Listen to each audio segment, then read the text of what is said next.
Völker wollen nicht mehr auf den Schlachtfeldern sterben, damit diese wurzellose internationale Rasse an den Geschäften des Krieges verdient und ihre alttestamentarische Rasswut erträgt.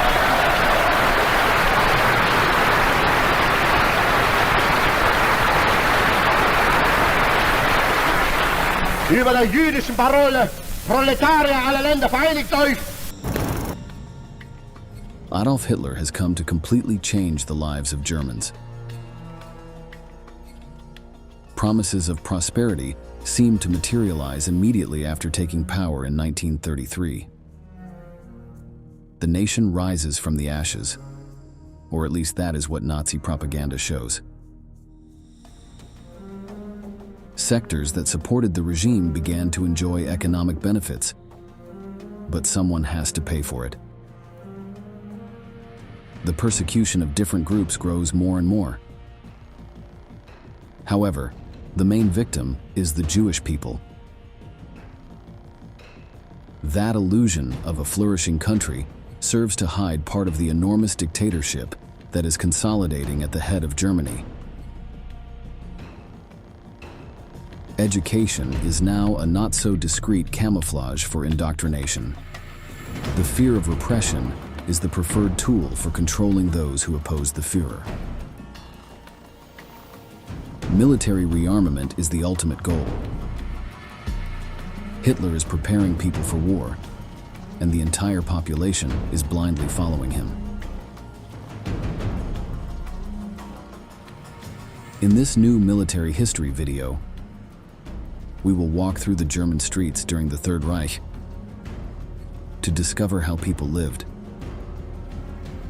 We will learn about the suffering of the less fortunate and why the Nazi leader received so much support for his dream of building a new empire.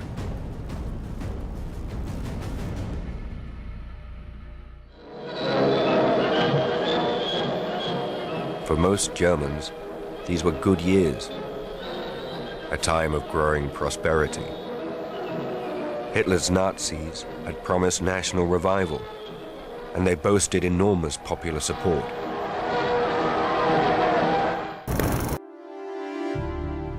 Before the outbreak of World War II, life in Nazi Germany was marked by a radical transformation in almost every aspect of society. However, even though we may now think of it in a negative light, as it was a totalitarian and racist dictatorship, the population at that time viewed it in a positive light. A crucial aspect that influenced this view was the country's economic growth. During his political campaign, Adolf Hitler managed to reach large crowds by using people's anger over the defeat in World War I and the signing of the Treaty of Versailles. This agreement was signed by rulers around the world to end the conflict, held Germany responsible for the conflict, and punished the country severely. Through it, the nation lost more than 10% of its territory, and its army was reduced to 100,000 men. In addition, it was prohibited from recruiting new soldiers, and most of its weapons were confiscated. Finally, he was fined heavily, leaving his finances in ruins. The Führer channeled the anger of the Germans over the harsh penalty and took advantage of it. He made them a promise. The German people would prosper. To the surprise of some, when he won support to take over the government, he kept his word. On January 30th, 1933, Hitler took power, and over the next 6 years, the standard of living of the population improved considerably. The Third Reich obtained funds through a combination of confiscated property from Jews and loans taken out abroad. Thanks to this, it generated various public works projects, such as the construction of schools and hospitals. This policy served to create millions of jobs and achieve a substantial drop in unemployment in the country. While this represented an achievement in itself, it also sought to provide help to the Germans by granting loans or reducing taxes. From these benefits, the Germans could go on vacation, buy modern domestically manufactured cars, or access new technological wonders such as television. The population was happy with the progress that had been achieved and reflected this with unconditional support for the Führer, their hero, their savior. Bubbling enthusiasm. It was contagious.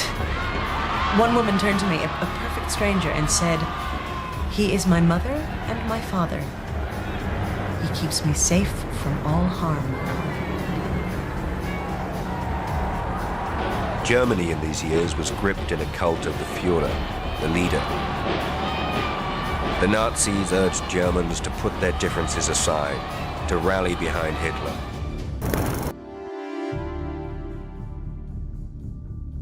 The kind actions of the state continued to accumulate in different areas, while the affection for Hitler increased. The regime encouraged outdoor activities and subsidized all kinds of sports. There was even a government organization dedicated to leisure, with proposals for adults and children. The family was the central value of the Nazi universe: father, mother, and if possible, many children. That was what was going to ensure the greatness of the nation. With this in mind, the Third Reich also included loans on favorable terms for newlyweds, which substantially increased marriages. Along with this, particularly prolific women were rewarded with medals and financial benefits.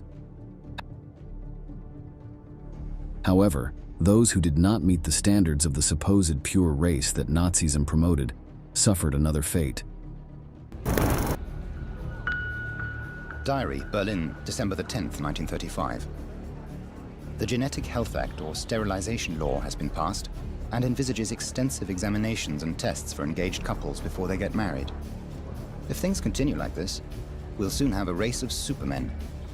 So far, there is no sign of this happening.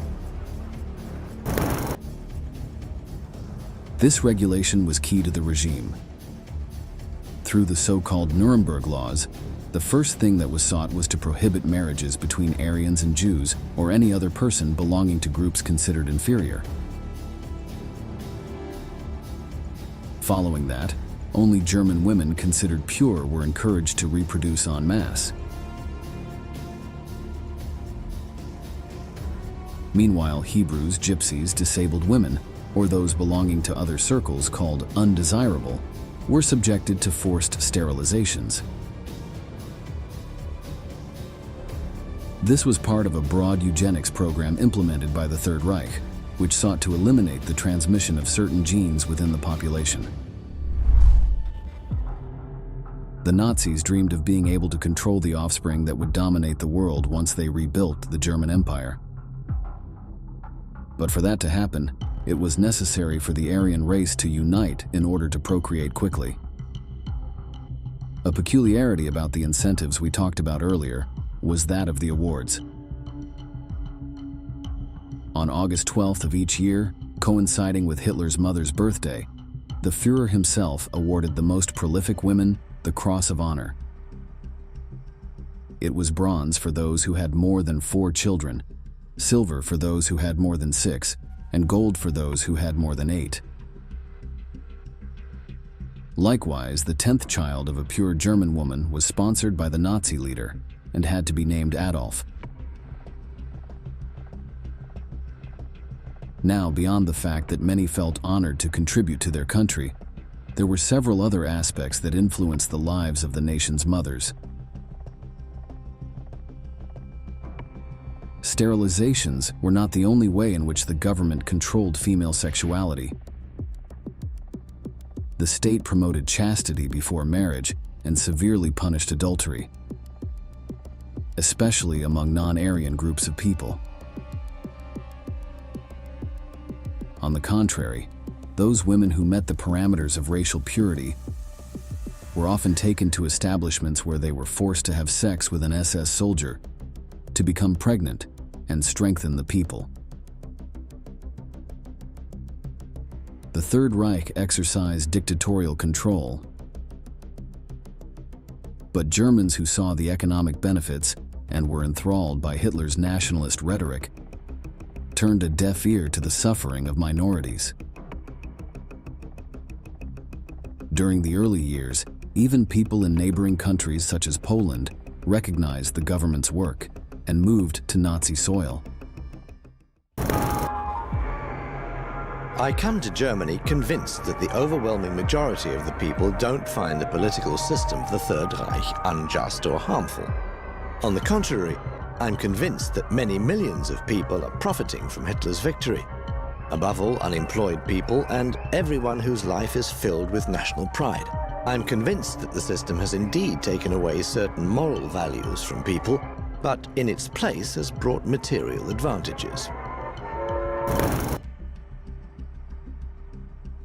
This view is a clear example of how the population accepted everything that happened around them.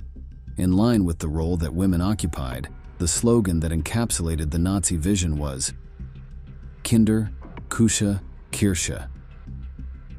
The first word translates as children and refers to their aforementioned obligation to have and raise children. The second means kitchen and speaks of the fact that they had to take care of the home and domestic chores. The last is church, since German women had to maintain a moral and religious life within the values of Christianity. For Hitler, women could not be part of the Nazi Party or have a job. Their political or public participation was considered inappropriate. He encouraged even professional women to leave their positions so that they could be occupied by men. In this way, they should only dedicate themselves to the proliferation of the race. As expected, in the midst of a regime that knew how to use propaganda as its most powerful weapon, organizations were created for the indoctrination of the new generations. There, both young women and men were actively recruited to promote National Socialist ideology and reinforce each other's traditional roles.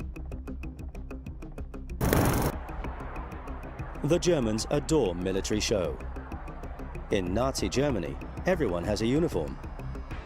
If it isn't the uniform of the Army, Navy or Air Force, it is that of the SA, SS or some party organization.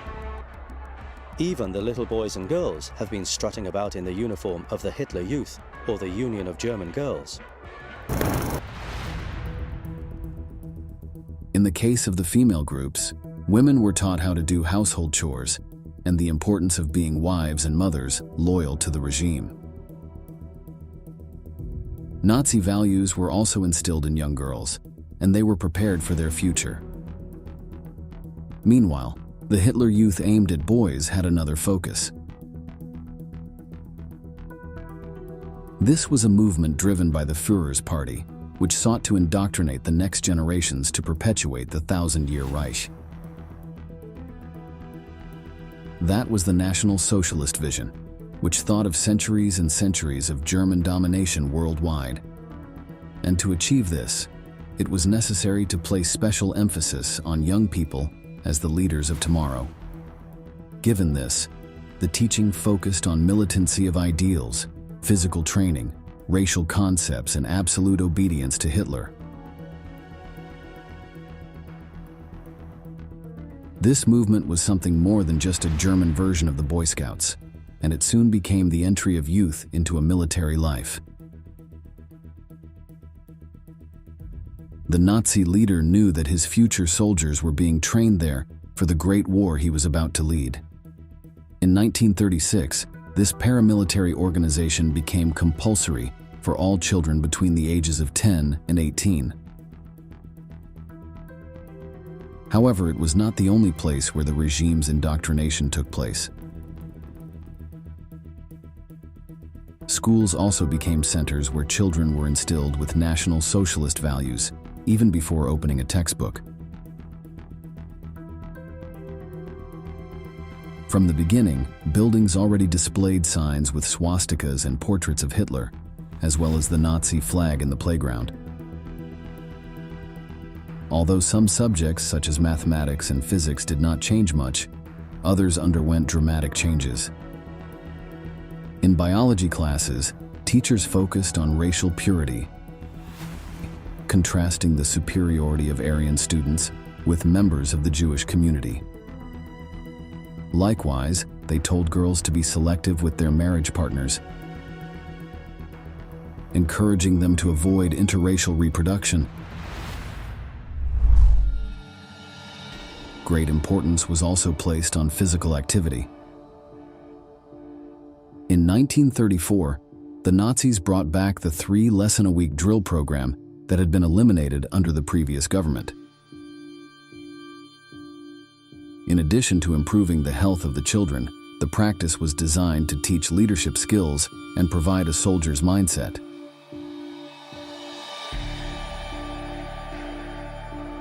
Geography classes were also riddled with propaganda, with books emphasizing geopolitics, the expansion of Germanic tribes throughout history, and German superiority that was to flourish again. Despite all the preparations for war, the population was unaware of how close the conflict was. They lived in a deceptive sense of peace and tranquility, where Hitler was an exemplary leader.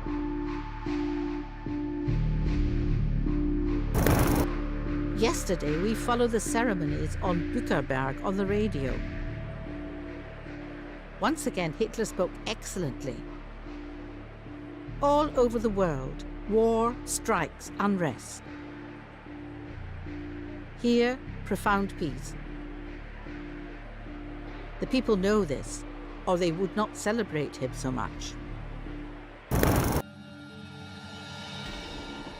Undoubtedly, Nazi propaganda was doing its job perfectly. And while most Germans were living a good life, hatred towards a small portion of the population was growing more and more. It was they who knew the dark side of the Führer's dictatorship from the very first moment. As you can imagine, we are talking about the Jews. However, in addition to racial discrimination, this group was pointed out as the culprit of all the evils that had plagued Germany in the past. This generated hatred and fierce persecution. After the seizure of power, the National Socialists are able to connect directly with the anti-Jewish attitude of many resort managements and hoteliers. In 1935, Jewish tourists are completely excluded from the beaches of the German North and Baltic Seas.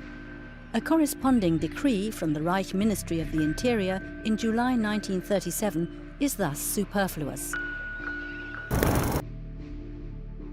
Despite this, anti-Semitism cannot be attributed exclusively to the Nazi regime, as it had existed in Europe for several centuries.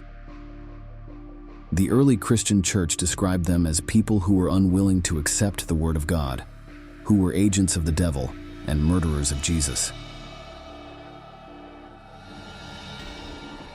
During the Middle Ages, they were prevented by laws from owning land or holding public office. They were excluded from most occupations, forcing them to earn their living through money lending, trade, and exchange. They were accused of causing plagues, killing children for religious rituals, and secretly plotting to dominate the world. None of these accusations were true, but they were conveniently taken up by Hitler to develop his plan. The Jews were labeled as the worst of evils. Everything negative that had an impact on Germany was attributed to them, who now no longer represented just a group of another religion, but a completely different and inferior race in the eyes of the Third Reich. The persecution led to the expropriation of all their assets to fill the coffers of the Nazi government, and various personalities left the country for fear of repression. In the summer of 1935, Berlin looked like the cosmopolitan city it had been before 1933. A lot of traffic, advertising, hustle, tourists, and bustling activity. The expulsion of many artists and scientists was not readily apparent.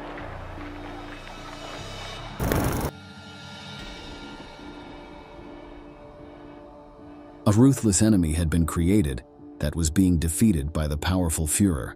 Thus, the leader finished conquering the hearts of his people. Whatever he proposed, he would have the unconditional support of the Germans.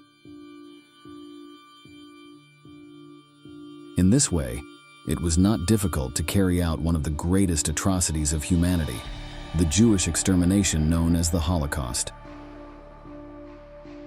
Millions of people who belonged to this group were confined in concentration camps, where they lived in inhuman and cruel conditions.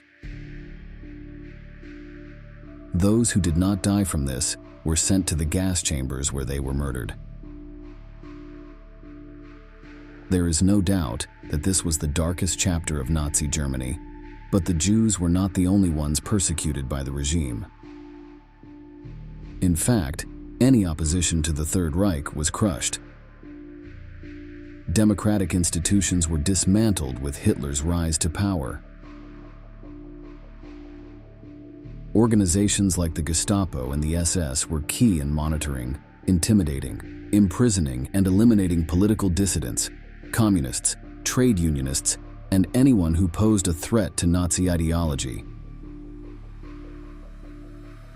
Both the state's secret police and its paramilitary group carried out arbitrary arrests without trial. At the slightest suspicion of being an opponent, the person was simply arrested and sent to the same concentration camps where the Jews ended up.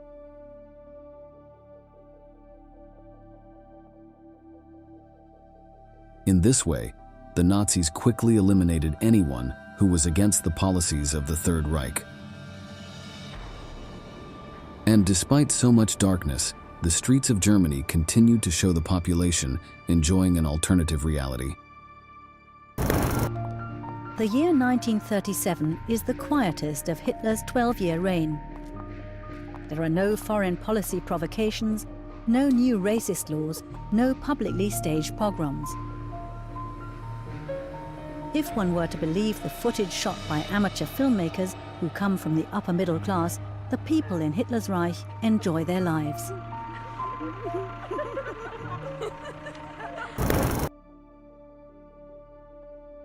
Finally, in 1939, the Nazi farce collapses.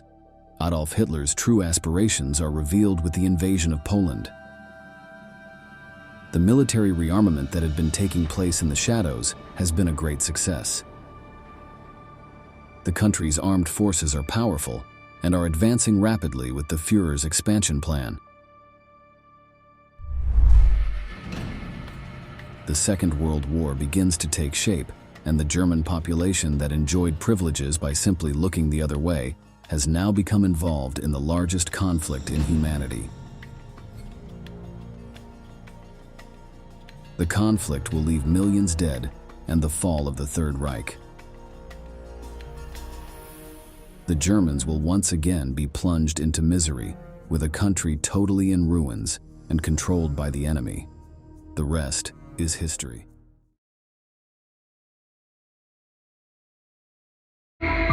Being black in Hitler's Germany.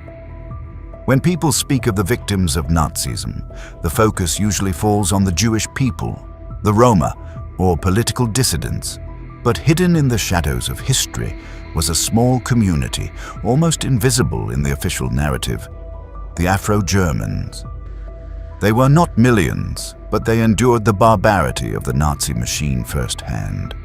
They were monitored, marginalized, expelled from schools, forcibly sterilized, and, in some cases, sent to concentration camps. Their very existence was seen as an intolerable anomaly by a regime obsessed with racial purity. And although they represented only a tiny fraction of the population, they were treated as a threat that had to be eradicated. In the Third Reich, the color of one's skin was enough to be branded an enemy of the state. In this new installment of military history, we will uncover their forgotten testimonies. When the war was going on, it came out that Hitler said that we weren't allowed to study. When Hitler became very powerful, he said that we couldn't go to the sports, where the stadium. We couldn't go to the swimmings. to the swimming halls anymore, and we weren't allowed to study further our education. It all began after the First World War. Germany lost not only territories, soldiers and pride, but also its right to control the industrial heart of the nation, the Rhineland. The Treaty of Versailles allowed the victorious powers to occupy the Rhine region, and with them came colonial troops from France. African soldiers, mostly from Senegal, marched through German cities in European uniforms with black skin. For many Germans humiliated by defeat, that presence was doubly painful. It was not only foreign occupation, but also a direct assault on their racial imagination. The unions of these soldiers with local women gave rise to a group German racism was never prepared to accept, the so-called Rhineland bastards. The children born of these unions came to embody an existential threat to extreme nationalism. They were not simply children of war. According to Nazi ideology, they were a biological stain on the body of the nation. For Hitler and his followers, these children represented living proof of a Germany defeated and corrupted. Their very existence undermined the myth of Aryan purity from within. And soon, their eradication became state policy. You're Negro, bastard. In Mein Kampf, Hitler referred to these children with contempt, accusing France of contaminating German blood. That obsession later became a silent and sinister plan, a program of forced sterilization carried out in secret by the Nazi regime. Between 1935 and 1937, more than 400 Afro-Germans, most of them teenagers, were subjected to medical procedures to prevent them from reproducing. Many were deceived or coerced into appearing at clinics under threat of reprisals. Others simply disappeared into the bureaucratic machinery of the Third Reich. Anyone who lacked papers proving they had already been sterilized had to face the full force of Nazi authority. Papers. Yes. Contempt was the rule.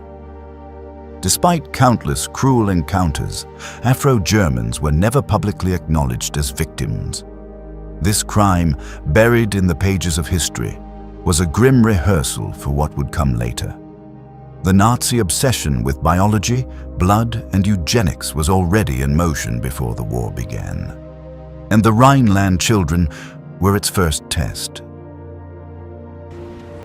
So then, how do you become a good German woman? You lose your... Others vanished without a trace, but all shared the same fate, condemned for being born with skin that defied the racial delusion of Nazism. Yet there were moments when the lure of parades and Hitler's propaganda made the lesson harder to accept. Du willst ins Jungvolk. Ich dachte, du wüsstest, dass du nicht ins Jungvolk darfst, also nicht Arier bist. Nicht-Ariern ist es untersagt, der Hitlerjugend beizutreten. So sind die Gesetze. Aber ich bin noch Deutscher. Meine Mutter hat gesagt, dass ich Deutscher bin. So wie alle anderen. Wie alle anderen?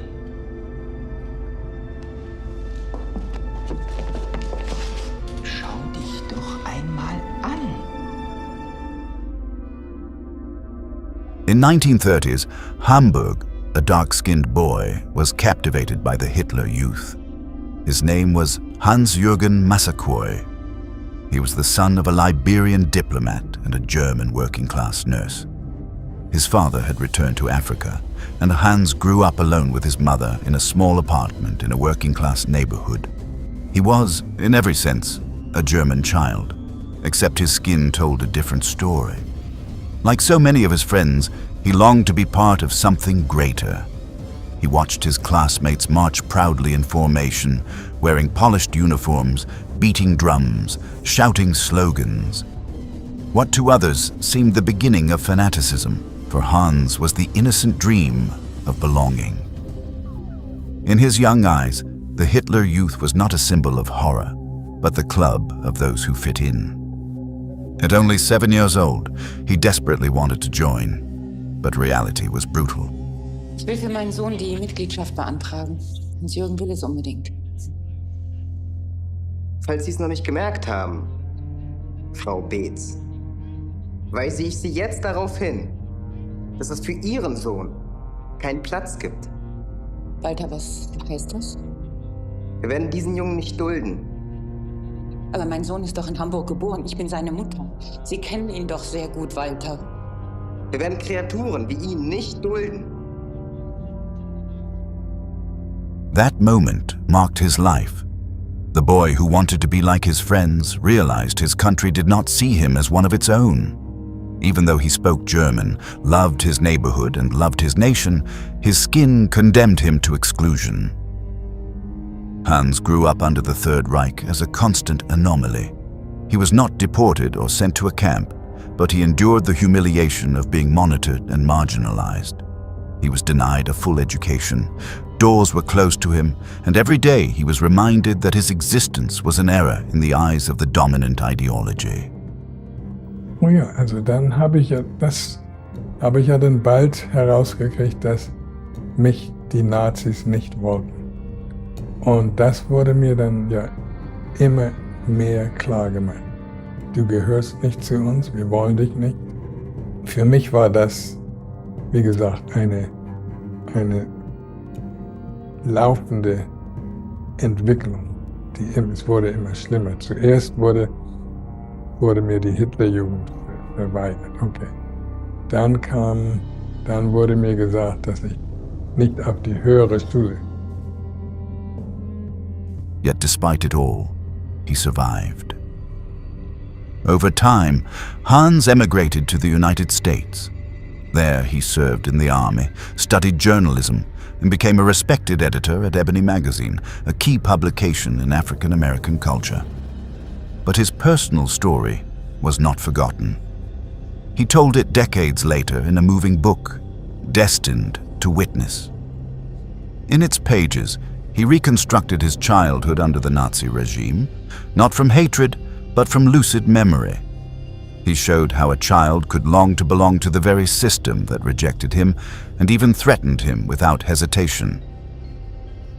Ich war ungefähr 10 Jahre alt, nahm mich dann dieser Lehrer zur Seite und sagte, du, wenn wir mit den Juden fertig sind, dann kommst du dran. Das war eine direkte Drohung. Und ich konnte mir, weil ich nicht genau wusste, was es bedeutete, dann kommst du dran. Ich wusste nur, dass es nichts Gutes für mich. In doing so, Hans Massaquoi proved he was not an anonymous victim. He became a crack in the official narrative of Nazism. He revealed how racism could infiltrate everyday life, even without direct physical violence, and how those never sent to camps still lived under the crushing weight of systematic exclusion. It was further proof that the obsession with purity not only destroyed entire peoples, but also scarred those who only wished to be children in their own homeland. But there were other innocent boys who faced even harsher trials, like Gert Schramm. When the Gestapo knocked on his door on May 6, 1944, he was just 15. Gert was arrested in the city of Bad Langensalza in central Germany, despite having committed no crimes. He did not conspire against the Führer or belong to any underground group. His only offense in the eyes of the regime was the color of his skin. On his prisoner card, issued upon arrival at Buchenwald concentration camp, the official reason for his detention was recorded with chilling bureaucracy. Politisch. Negermischling erster Grades. The first word, political, was a catch-all term the SS used to imprison anyone deemed undesirable. But the second part revealed far more. Negermischling of the first degree was an insulting, pseudo-scientific label for someone with one black parent. It was racism codified, normalized, and sealed in official documents. And in the Third Reich, ink could be as deadly as a weapon. Gert's number at Buchenwald was 49489. With that number on his uniform, he lost his name, his identity, and his childhood. He was sent to forced labor, condemned to hunger, cold, and fear, a fate shared by all young people in his situation. Buchenwald was not an extermination camp like Auschwitz, but neither was it a place of survival. Thousands died there of exhaustion, torture, medical experiments, or arbitrary executions. That was why Gert had to learn to stay silent, to endure, and to become invisible. Life in the camp scarred him forever. He witnessed systematic dehumanization, indifference to suffering, and the way racism turned into machinery of control and death. But he also discovered his own strength. Against all odds, he survived. When the Allies liberated Buchenwald in April 1945, he emerged alive and chose to speak. Unlike many who chose silence as a means of emotional survival, Gert became one of the most active voices of remembrance. For decades, he traveled to schools, universities, and cultural centers across Germany, telling his story again and again. He did not seek revenge, only truth. Still, while the stories of Gert Schramm and Hans Massaquoi endured because they spoke out, thousands of names were lost to oblivion. Many did not live to tell, and others spent years before finding the strength to speak of their exclusion. A note was sent home to my mother, telling her that we were no longer allowed to participate in any, sport events or at the swimming and other sports. That was no longer. It's just like, it was handled like the Jewish people. How did your mother respond to it? She just had to accept it. She said, what can I say? I can't fight them. I can't go against it. It was true. Anyone who dared to defy the regime risked the harshest reprisals. During the Third Reich, hundreds of Afro-Germans vanished from official records. With Nazism, the extermination of the black race became state policy, inspired by the genocide Germany had carried out earlier in Africa. The campaign of extermination against the Herero and Nama peoples was an unprecedented massacre, one Hitler perfected decades later on European soil. And had the Allies not arrived in time, history could have ended very differently. The Allied military moved so quickly toward the end of the war that they caught many of the Nazi executioners by surprise, and they were just not able to put the finishing touches on their extermination programs. And the plan was definitely to get rid of all non-Aryans. And I would have, if the war had lasted longer or Hitler had won the war, I definitely wouldn't be sitting here right now. Until the very end of the war, the Third Reich upheld its ideology of racial supremacy, casting all Afro-Germans into the shadows, fearful for their lives. There was only one exception during Hitler's reign, when a black man defied Nazi propaganda before the entire world. Jesse Owens. He was a young man from Alabama, grandson of slaves, and a second-class citizen in his own country. Black, slim, and as fast as lightning.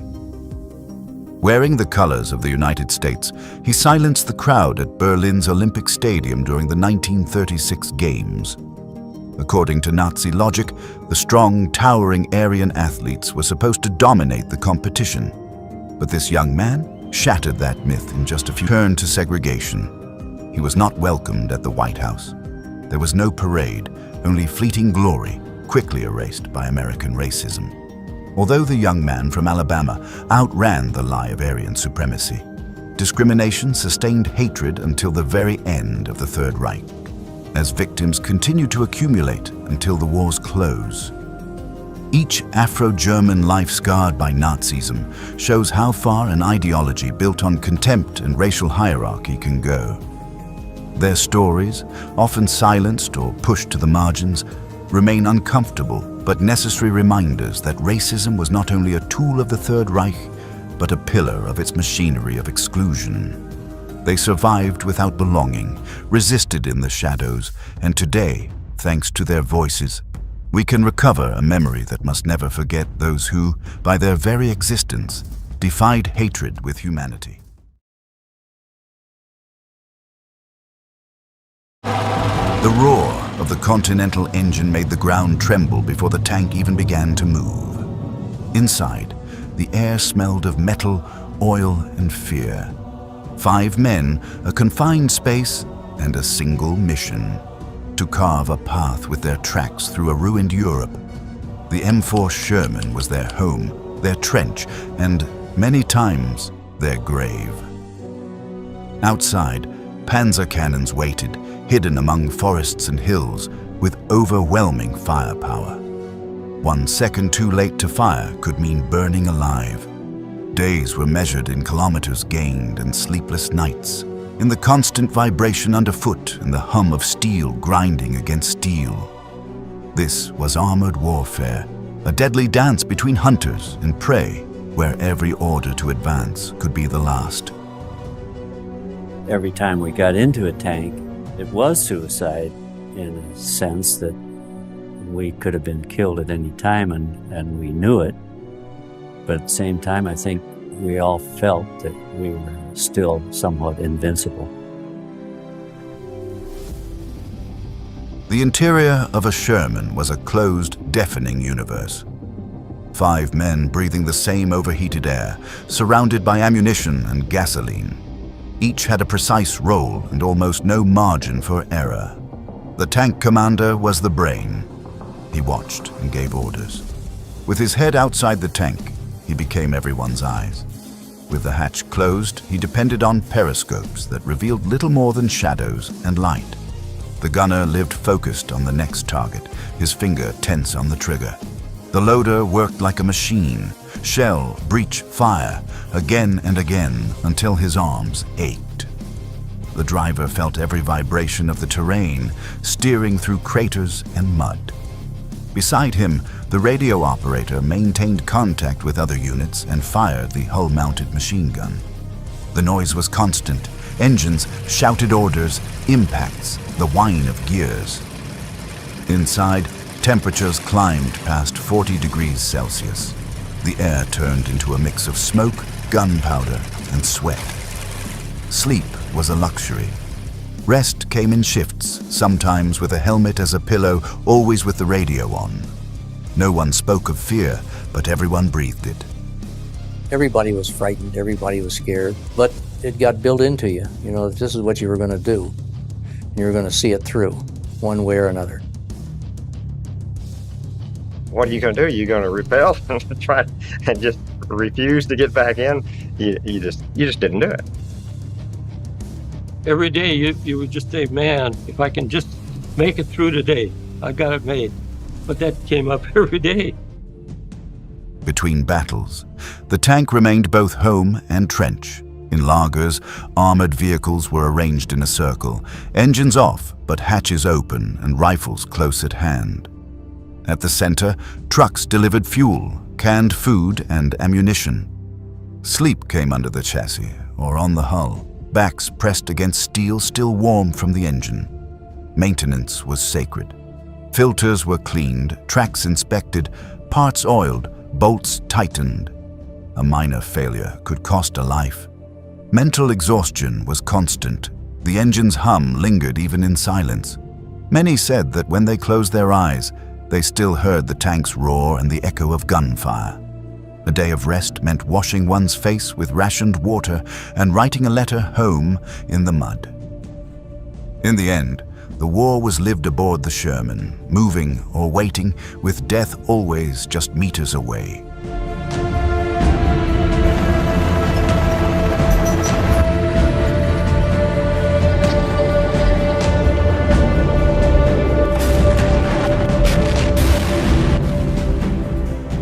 Dawn on the European front was deceptive. Fog covered the fields of France and Belgium with a false calm. Among the trees, death could hide in the shape of a German gun. Every Sherman crew knew that if the Panzer saw them first, there would probably be no second chance. Armored combat was a silent hunt, a fight decided in seconds. The first shot determined fate. The tank commander, half his body exposed, scanned the horizon with binoculars, searching for silhouettes. The gunner stayed ready, sweat-soaked fingers on the firing controls. Sometimes, the reflection of a turret alone was enough to open fire. Panthers and Tigers were fearsome enemies. Their long guns could destroy a Sherman before it even spotted them. In open terrain, enemy armor was an impenetrable wall. Allied armor, by contrast, felt like paper skin under a sun that seemed to burn hotter as engines roared. That was why the secret was not endurance, but movement.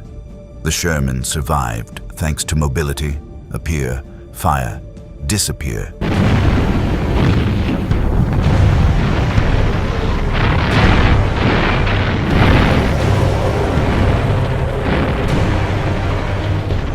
On the plains of Lorraine, encounters began with a flash. At over 1,000 meters, the German Panther could open fire with deadly accuracy. Its high-velocity 75mm round cut through the air like lightning. One hit was enough to pierce the Sherman's frontal armor and turn it into a torch. Americans quickly learned they could not fight on that ground. The rule was to close the distance, move between hills, use artillery smoke, and exploit any natural cover. The closer they got, the more the odds evened out. At short range, the Sherman could flank and strike the side or rear of the Panther, where the armor was thinner. Tank commanders developed an almost animal instinct for reading terrain. They searched for depressions, hedgerows, and gullies. They knew every tree could be an ally or a trap. Over the radio, orders were brief and tense. Advance, halt, smoke ahead, flank fire. Combat was not a line, but a puzzle of positions and seconds. When tactics failed, a frontal engagement became every Sherman crewman's nightmare. Their 75mm shells bounced uselessly off enemy armor. German 88mm guns or high-velocity 75mm cannons answered with brutal force. I was frightened, I was terrified. Sometimes I cried, sometimes I prayed. It really got to me. I was mad too. I couldn't see how in the world the American Army could put our soldiers on the field of battle with a growth of their tank. And I just didn't know how we were going to get through the war. In those situations, Allied strategy was to pin the enemy with fire while another tank maneuvered to the flank. That maneuver demanded perfect coordination and extreme courage.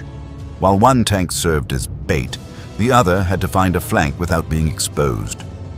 Inside the tank, each shot hammered the ears and filled the air with dust and gas. When an enemy round struck, the sound was sharp and violent, followed by the unmistakable smell of burning metal. If the armor failed, fire spread in seconds. Men had to escape through hatches barely half a meter wide, uniforms ablaze. Many never made it out. The Germans knew how to exploit that fear. They waited for Shermans to line up in open ground, then fired from concealed positions. Every fight was a potential ambush. All morning long, they started bringing in these tanks with these broken and twisted bodies inside, and I was absolutely devastated. I thought, how in the hell are we going to win this war? The Germans are shooting the hell out of these tanks. I mean, that's the first time I seriously doubted if we could win this war. The Germans were just devastating us. They would just slaughter us right and left. Still, the Americans soon responded with intelligence. The Sherman was not a lone hunter, but part of a system. Infantry, artillery, and air power worked together. In a typical offensive, artillery laid smoke. Thunderbolt fighter bombers patrolled overhead, ready to strike tank concentrations. Forward observers directed fire from trees or rooftops. In that chaos, the Sherman moved as one cog in the machine, closing in under cover. At the Battle of Aricourt in September 1944, fog favored the Allies. German Panther columns advanced without air reconnaissance, believing they faced weaker forces. but Sherman's and M18 Hellcat tank destroyers waited hidden in the mist. At close range, Panthers became vulnerable. Their turrets turned slowly, their vision was limited. Sherman seized those seconds of confusion and fired from the flanks. When the first Panther burned, the rest tried to maneuver, but it was too late. M18s and artillery finished the job. Within hours, the field filled with twisted steel. The Germans lost dozens of tanks. The Americans lost only a fraction. They had learned that coordination mattered more than caliber.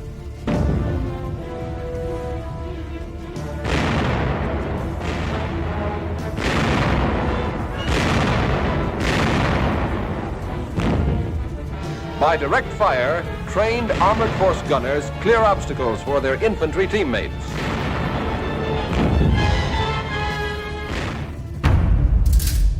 Even so, although the Sherman could not match a Tiger's raw power, it had less visible strengths. Its stabilizer-equipped gun allowed a degree of accuracy, even while moving. The turret's electric traverse was fast and the engine reliable. A Sherman could fire, reposition, and fire again before a Panther completed its rotation. Its robust, standardized design also ensured that most tanks remained operational. On a front where Germans struggled to maintain complex machines, Americans advanced with entire columns ready for combat. Tankers knew survival depended on movement, on never staying still. Fear never vanished, but it became instinct. Each crewman knew what to do without speaking. The loader already had the next round in his hands before the order came. The gunner adjusted the sight as the tank moved. The commander observed and shouted. In combat, there was no time. Out of that urgency came crude but effective communication systems. At the time, we had just shoe signals on our shoulders and stuff, you know. You didn't have a radio contact. It was mostly manual contacts for driving and backing up, right or left. When they wanted you to stop, they'd give you one good rap, you know. You know you were supposed to stop. In Normandy, the bocage, those walls of earth and vegetation, changed the rules. Short distances and limited visibility reduced the German advantage. Here, fights were ambushes at less than 300 meters, with artillery, infantry, and tanks battling almost face to face. Shermans used their maneuverability to turn quickly, fire, and flee. A well-placed high-explosive round could collapse a machine gun nest or destroy a hidden gun. But danger was constant. Every crossroads could conceal a Panzerfaust or an anti-tank cannon. In towns, tension was unbearable. Tanks advanced through narrow streets, turrets rotating at walking speed, knowing the enemy could be behind any corner. These duels leveled the balance between Allied and Nazi tanks. That did not mean losses would be lower. Now, later on, we began to lose so many men that we had to operate with a three-man crew. We had a driver and a tank commander and a gunner. So then they sent down 2 truckloads of raw recruit infantrymen. They brought them down, we lined them all up. Said, how many of you guys have ever operated a tank? None of them have been in a tank. Some of them have never seen a tank before, not close up. When the enemy had thicker armor, better guns, and more men, the only advantage left was ingenuity. Sherman crews survived by inventing their own way of fighting. Every skirmish taught a lesson. Move, deceive, cooperate. The secret was not to absorb the blow, but to avoid it. The first rule remained never to stay still. After every shot, the tank had to change position. 2 or 3 meters were enough to disrupt enemy calculations. Drivers learned to reverse between trees, use hills as shields, expose only the turret, and hide the hole.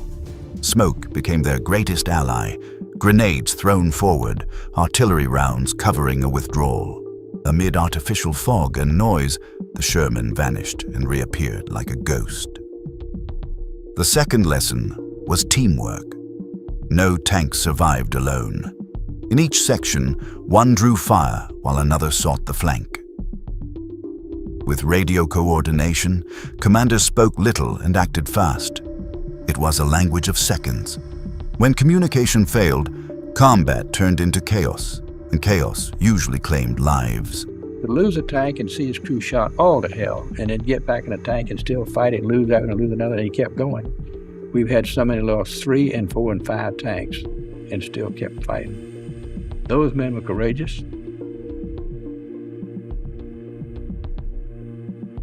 The bravest men I ever saw. Losses were painful, but the men aboard the Shermans did not give up. Over time, tactics and teamwork paid off. By 1945, the Germans had fewer tanks and fewer experienced pilots. The Allies had gained experience, stronger coordination, and an unstoppable logistics chain. The Sherman was never the strongest, but it was the most persistent. It survived thanks to its men, 5 hearts beating in rhythm with an engine that could never stop.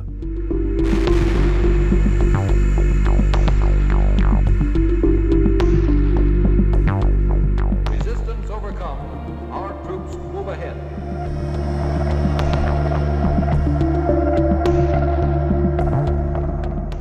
Sherman crews learned to fight with what they had: heat, smoke, noise, and fear.